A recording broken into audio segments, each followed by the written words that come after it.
Bueno, hoy estamos con María Teresa Lugo, conocida por todos, es por un lado educadora y por el otro tecnóloga relacionada con la educación.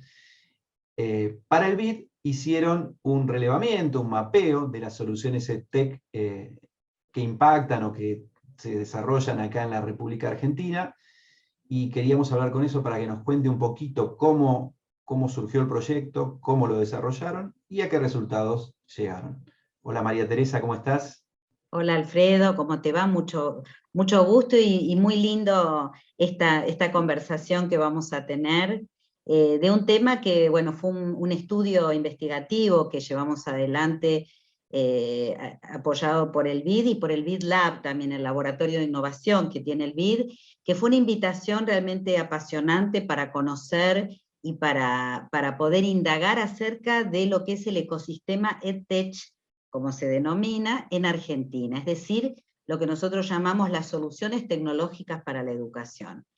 La solicitud tenía que ver con una investigación, un relevamiento, lo que llamamos tradicionalmente un mapeo, ¿no? Un mapeo de soluciones, relevar qué había, y en función de algunas dimensiones que interesaban especialmente para ver qué es lo que estaba ocurriendo, ¿no? Sobre todo en función de la pandemia y en función de lo que implicó la situación de brechas digitales, tanto de acceso, de uso, como de apropiación de la tecnología, en función de la crisis provocada por el COVID-19. Entonces, el pedido tuvo que ver con eso. Lo hicimos con un equipo de investigadoras que somos todas mujeres que trabajamos en los temas de tecnología, Natalia Jacín, Andrea Brito, Florencia Loiácono, y también Mara Borjar, que nos asesoró en los aspectos vinculados con el relevamiento de soluciones, específicamente las de programación y ciencias de la computación, que era un área que nos interesaba especialmente por su relevancia y por su tema de agenda. Entonces, la primera cuestión que nosotros identificamos es lo que serían dos ámbitos de desafíos para este mapeo, que tenía que ver con los desafíos tecnológicos y los desafíos pedagógicos. Esto lo señalo porque era importante para nosotros identificar cuáles son aquellos obstáculos que se presentaban, cuáles eran las áreas de vacancia en este relevamiento, en este ecosistema de tech en Argentina, que pudiera servir para finalizar con ciertas recomendaciones de orden más política para los decisores políticos, pero también recomendaciones para el sector privado. Esto a mí especialmente me entusiasmó porque me parece que estos son tiempos justamente de generar proyectos multisectoriales, proyectos de alianza público-privada vinculado con la tecnología, y la idea era ver si podíamos, a partir de este relevamiento, identificar algunos focos de trabajo, es decir, líneas de acción a futuro que permitieran identificar estas cuestiones. En relación con los desafíos tecnológicos que implicó el estudio, claramente el primero era la brecha digital en cuanto al acceso.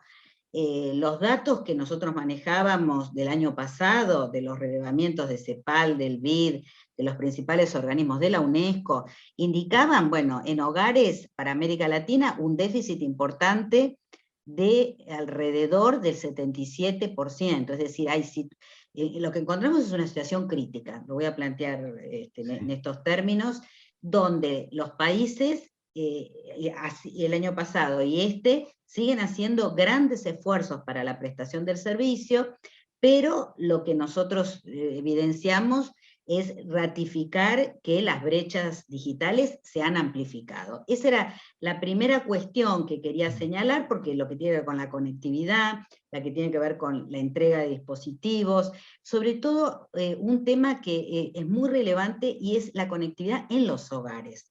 Porque Claro. para que este ecosistema de tech pueda crecer y escalar, claramente hace falta no solo conectividad en las instituciones educativas, sino también en los hogares. Entonces, aquí, en relación con la pandemia, a la que siempre quiero ver, además de la crisis, como una oportunidad para justamente potenciar yo diría, este estallido que ha habido de uso de la tecnología, pero direccionando esos esfuerzos de los países, de las jurisdicciones y por supuesto de la comunidad educativa también, para que realmente tengan un impacto.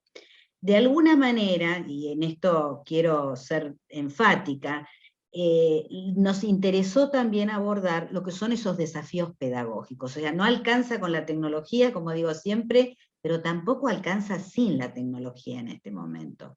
Entonces, en función de eso, nosotros encontramos al menos 2 áreas de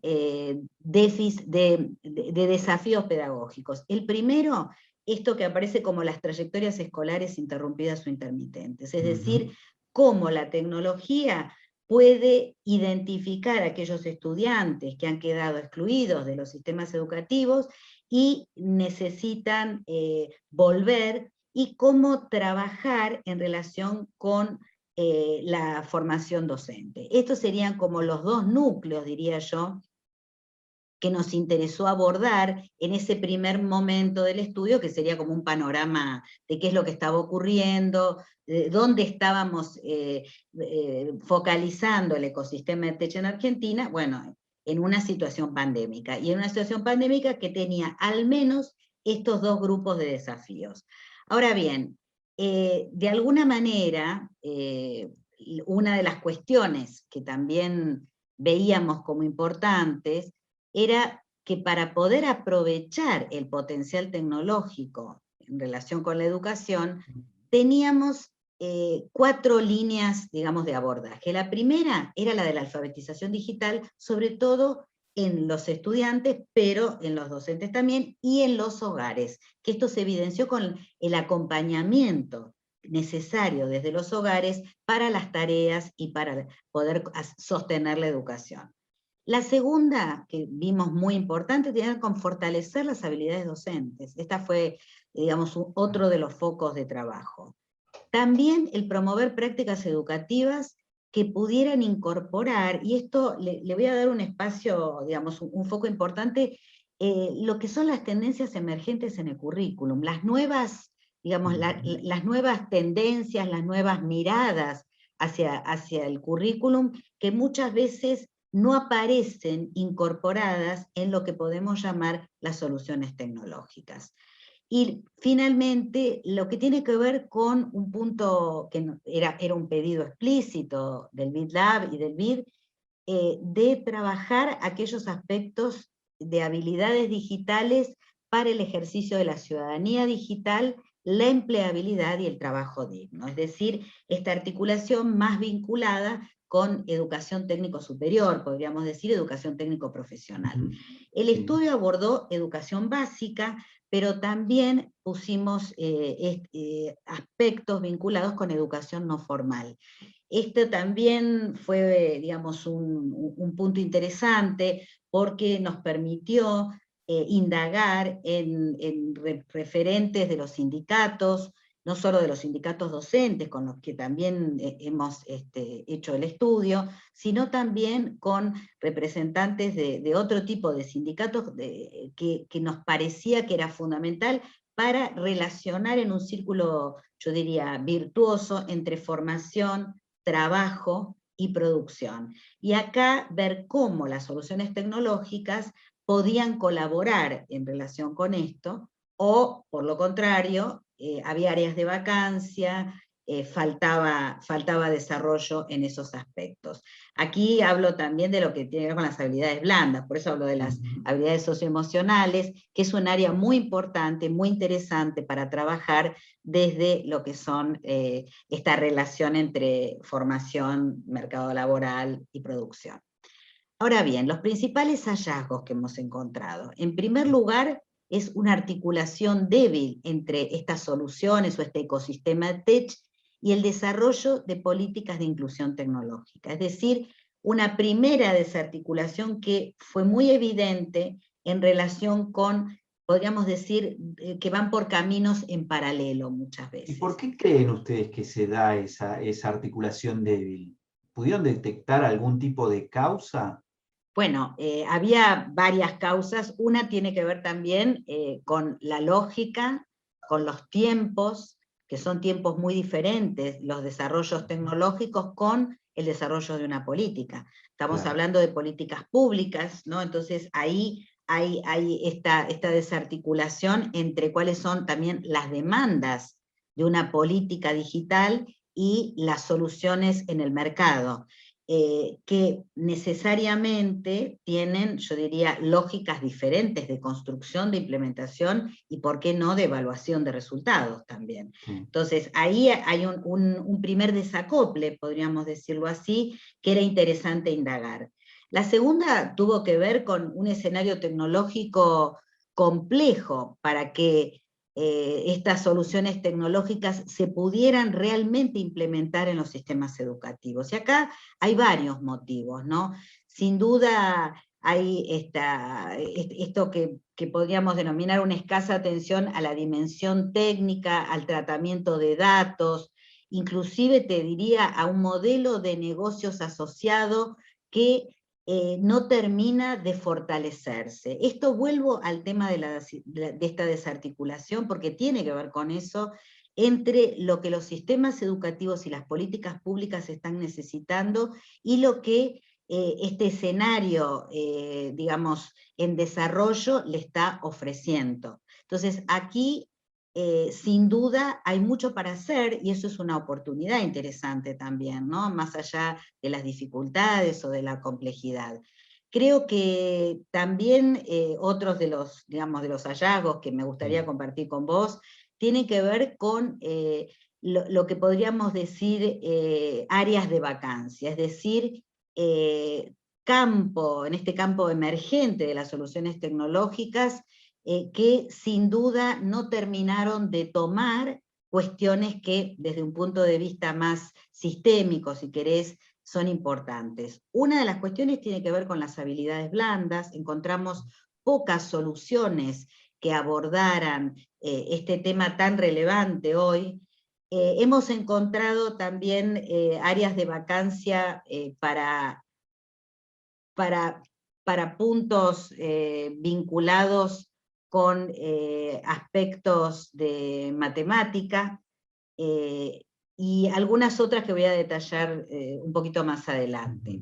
Quería también contarte que el relevamiento incluyó un mapeo de 68 soluciones, es decir, un análisis muy en profundidad de estas 68 soluciones, de las cuales la mayoría, te diría yo, son recursos educativos, desarrollados por empresa, la mitad prácticamente, 33 de esos 68, y esto es algo muy interesante, son de pensamiento computacional.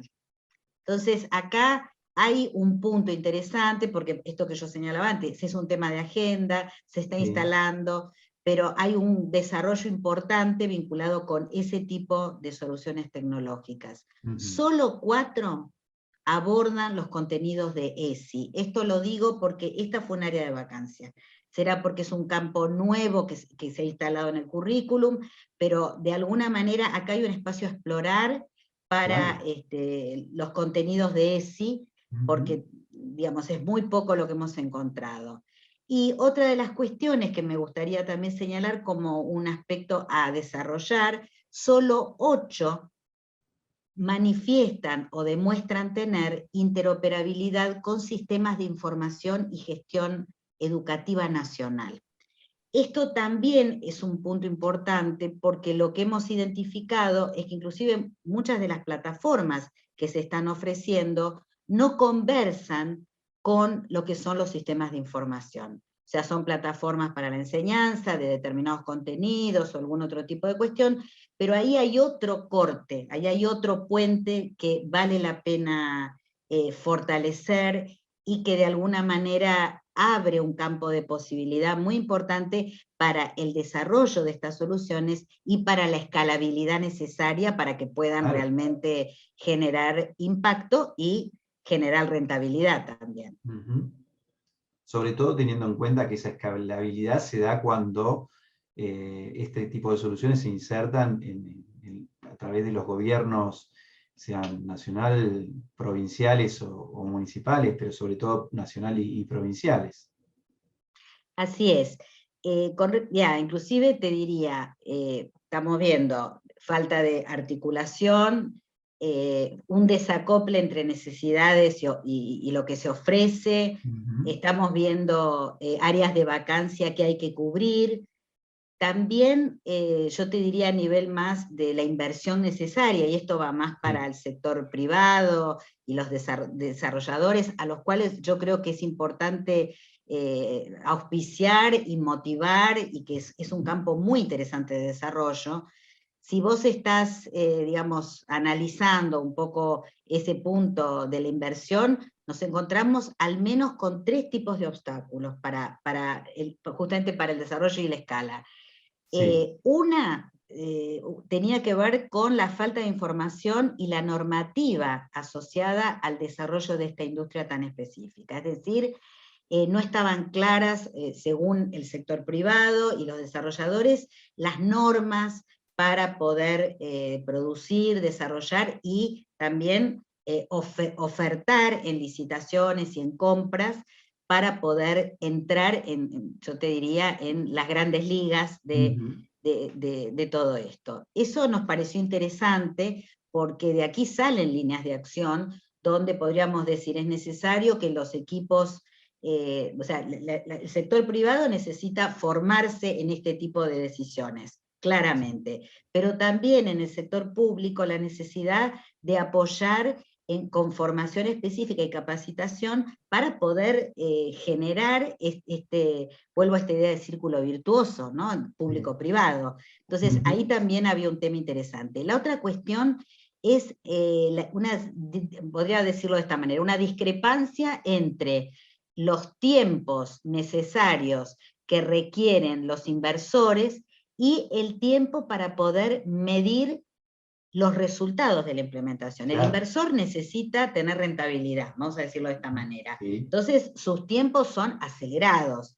Ahora, los desarrolladores, sobre todo las startups, hablo, ¿no? Que me parece que es el espacio para fortalecer y apoyar, necesitan sus tiempos para poder crearlas, implementarlas, evaluarlas, podríamos decir. Ahí sería un segundo punto. Y el tercer punto tiene que ver también con la gestión y la profesionalización localizado en la dirección de las startups, que esto tiene que ver también con algo importante, que es que para generar aplicaciones, plataformas, recursos educativos, tecnológicos de todo tipo, es necesario conformar en la cabeza, en el liderazgo de estas empresas que se van a dedicar o que se dedican a desarrollos tecnológicos, personal o profesionales del área de la pedagogía y también del área de los, digamos, de los aspectos curriculares. Concretamente, si lo que vas a hacer es una solución, vas a desarrollar una solución de matemática, claramente necesitas, para que cuadre con el problema que hay que resolver con esa solución, o que va a ayudar la solución, es que haya personas que conozcan y que sean profesionales de la enseñanza de la matemática, o directamente matemáticos. Entonces, aquí hay otro desfasaje que también es importante, que hemos evidenciado, que al menos encontramos estos 3 tipos de obstáculos. Ese me parece que incluso es una oportunidad para la inserción laboral de un montón de pedagogos, y también incluso de tecnólogos educativos y obviamente de pedagogos que se dedican a la parte curricular, que me parece muy, muy interesante con vistas a futuro, ¿no? Así es, por eso un poco el estudio lo que pretendía es poder también recomendar determinadas cuestiones de posibilidad, tanto para los desarrolladores, el sector EdTech, los inversores, y también para las políticas públicas. Entonces, de alguna manera, yo te diría que esta cuestión de la conformación de los equipos que llevan adelante las soluciones, la vacancia que hemos encontrado en lo que es los procesos de evaluación de estas soluciones tecnológicas, el protagonismo de los y las docentes, que de alguna manera son los que fundamentalmente van a utilizar estas Claro. soluciones y que necesitan algún tipo de orientación. Esto es algo interesante porque hemos encontrado también, yo te diría, una debilidad de algunas de estas soluciones en apoyaturas, orientaciones, un andamiaje, podríamos decir, para cómo usar estas soluciones tecnológicas. Que aquí también hay un campo interesante, porque podríamos decir que estas soluciones por sí mismas necesitan incluir ayuda más pedagógico-didáctica, y no simplemente que salgan al ruedo, salgan al mercado, porque creo que hoy un tema a atender fundamentalmente, como dije al principio, es cómo va a ser la apropiación y el uso de estas soluciones tecnológicas a nivel del colectivo docente. Entonces me parece que aquellas soluciones que dispongan de una ayuda más relevante en relación con cómo usarlas y cómo tener algún impacto de fondo, van a ser mejor recibidas que aquellas que no disponen de este tipo de orientaciones, ¿no? María Teresa, y una pregunta que se desprende de esto que vos decís, tendría que ser, por ejemplo, si son soluciones integrales las que ustedes pudieron relevar, o eran muy específicas de un aspecto puntual.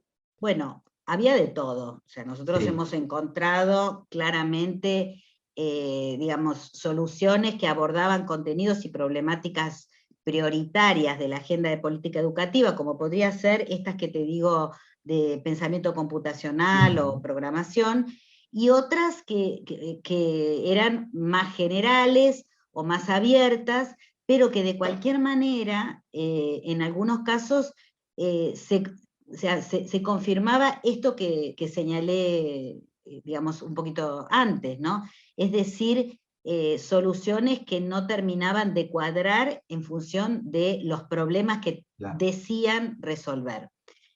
Hemos encontrado también soluciones muy interesantes y muy innovadoras. Esto también es importante porque hay, digamos, soluciones. Quiero también aclarar que el estudio está abierto ya y se comparte en ese mapeo tan profundo que hemos hecho.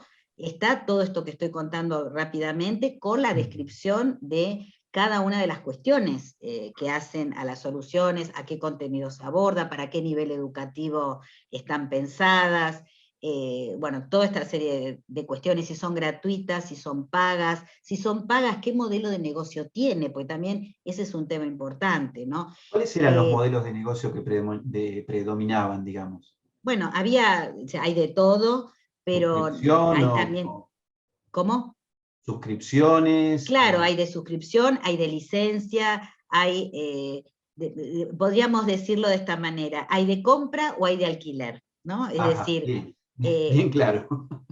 Lo digo así porque así lo entiende todo el mundo, es decir, son totalmente. dos tipos de modelos diferentes, y también hay modelos gratuitos, que son los que también hemos priorizado en este momento y en esta etapa, es importante también, y hay algunos que son muy buenos. Entonces, eso de alguna manera también abre la puerta. Hemos hecho un relevamiento también en relación a los que era de código abierto, porque también nos parece importante que genere digamos, un movimiento hacia lo que es el código abierto, el software libre, que le hemos dado prioridad también en el estudio, y que muchas veces cuando la solución llega a una institución educativa, bueno, esto no aparece con tanta fuerza, ¿no? Como un criterio de selección.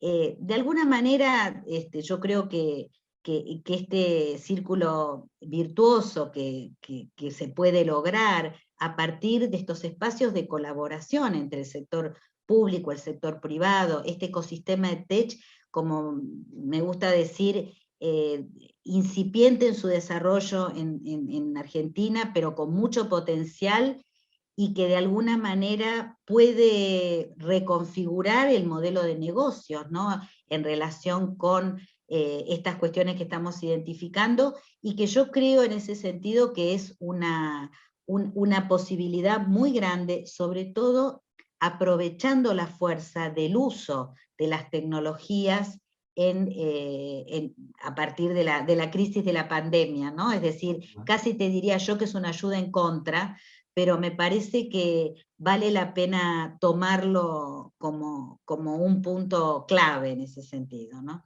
Ujú. Muy interesante. ¿Y qué, digamos, terminaron el estudio? ¿Tienen hallazgos muy significativos expresados acá en el estudio, en el relevamiento que ya vamos a dar a conocer después en un link?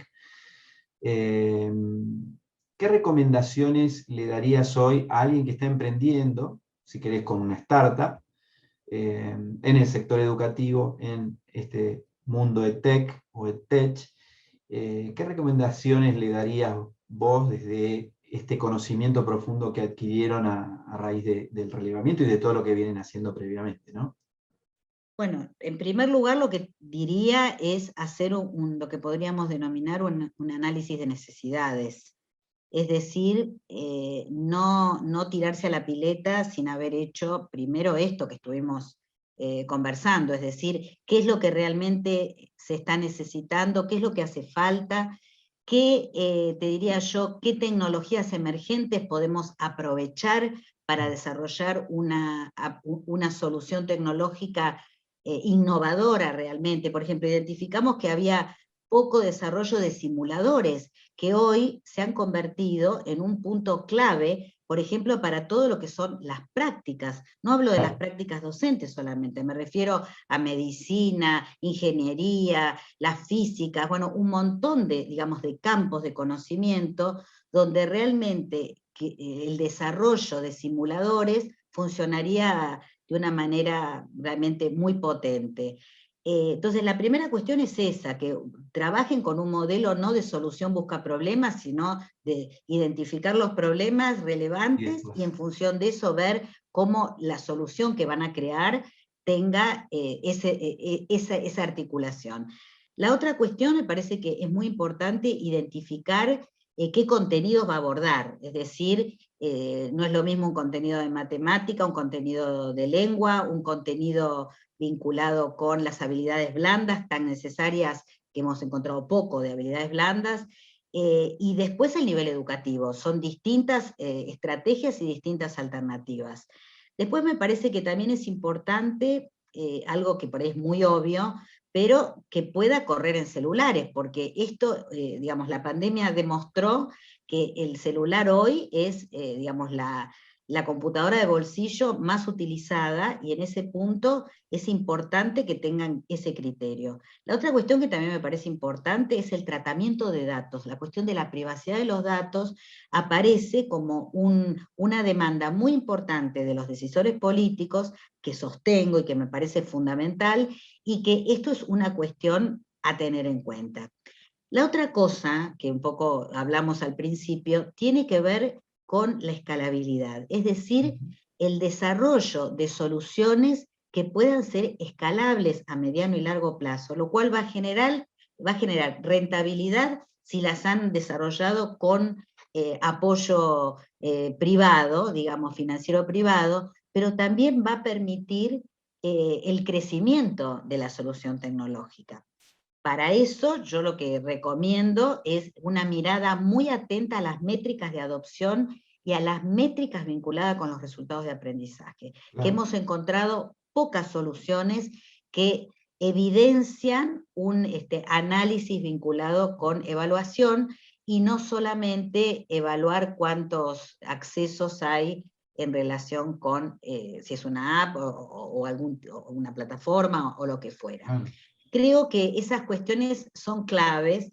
Nosotros en este relevamiento hemos contactado a 172 organizaciones que están vinculadas con el ecosistema de Tech, y había de todo, desde sindicatos hasta rondas de inversores, empresas con responsabilidad social empresaria que le interesaba promover, decisores políticos, comunidad educativa, es decir, y por supuesto los que desarrollan las aplicaciones. Entonces, en este mapa de actores complejo, hemos encontrado algunas articulaciones y otras desarticulaciones o desacoples, que bien vale la pena mirar para tomar buenas decisiones.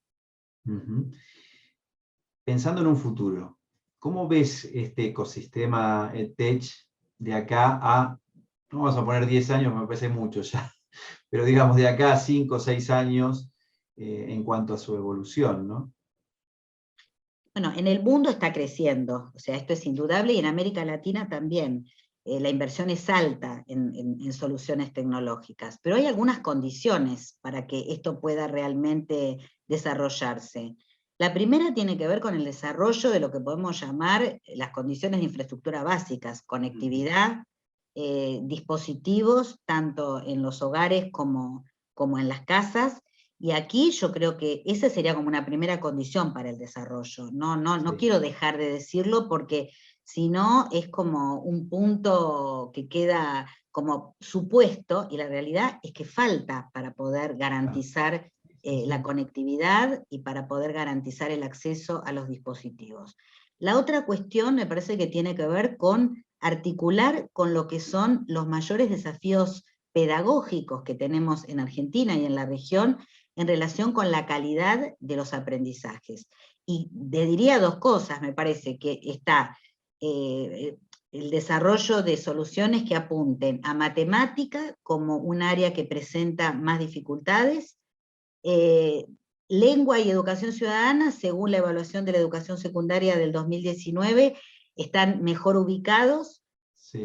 De cualquier manera, me parece que hay una brecha de desempeño en lengua en favor de las mujeres y en matemática en favor de los varones, consolidándose lo que llamamos los estereotipos de género. Ahí también hay un campo para trabajar, pero yo lo que diría es trabajar en función de lo que la evidencia y los datos nos están mostrando, por eso usar los datos de la evaluación para saber dónde hay más necesidad de focalizar estos desarrollos tecnológicos. Creo que en este sentido es como direccionar el proceso y direccionar digamos, los desarrollos para que tengan real impacto en la mejora de la educación, y eso va a hacer también que a los decisores políticos y a las políticas públicas les interese cada vez más incluir estas soluciones tecnológicas como parte de sus políticas digitales. María Teresa, algo que haya quedado en el tintero, que no te haya preguntado y te guste o quieras destacar. Yo te diría que escuchar más a los equipos docentes. Yo creo que para todo esto que estamos hablando, me parece que es importante en este mapa, cuando digo primero plantear un análisis de demanda, un análisis de necesidades, qué es lo que está faltando, antes de largarse a comprar, a producir o a utilizar soluciones tecnológicas. Me parece que en función de eso, la voz de los que están llevando adelante, digo ahora en pandemia o post pandemia, me parece que ese es un tema clave. Creo que se ha escuchado poco lo que los equipos docentes, maestros, profesores, en todos los niveles educativos están realmente necesitando. Y la segunda cuestión es fortalecer esto que podríamos decir, darles formación y capacitación tanto desde el sector privado como desde el sector público de la educación, porque esta es una demanda que es muy fuerte y que lo que manifiestan es que es necesario acompañamiento para poder utilizar todo este tipo de soluciones tecnológicas. Creo que para que no se convierta en más de lo mismo, sobre todo, ¿no? Es decir, que realmente puedan pensarse desde un desafío, y esto lo pienso desde la pandemia y desde la pospandemia, que creo que lo que tenemos por delante es o volver a lo que teníamos en relación con un modelo pedagógico, tanto de organización, de gestión, de prácticas educativas, o animarnos a pensar que todo esto que estamos hablando de las soluciones, la tecnología, pueden contribuir a un ensamblaje diferente de las piezas de la organización y de la tecnología educativa. Creo que ese va a ser el desafío y está en toda la comunidad y en todos estos actores que estamos hablando, en trabajar de una manera multisectorial, pero de una manera colaborativa y en conjunto para poder salir adelante en un momento tan complicado, que sigo diciendo que lo quiero pensar desde un lugar también de oportunidad. Bueno, María Teresa, como siempre, un gusto y un placer escucharte y acceder a estos datos que, bueno, los vamos a linkear para que la gente pueda descargar, porque realmente son muy interesantes como para que todos podamos pensar a partir de ellos, ¿no? Así que muchísimas gracias. Gracias a vos, Alfredo, y a disposición. Y bueno, ya lo que está publicado es un resumen de la investigación, pero disponen de la matriz y disponen del mapa, que eso también es interesante para poder evidenciar y tomar decisiones al respecto. Y nuevamente, gracias por esta conversación. No, gracias a vos. Muchísimas gracias.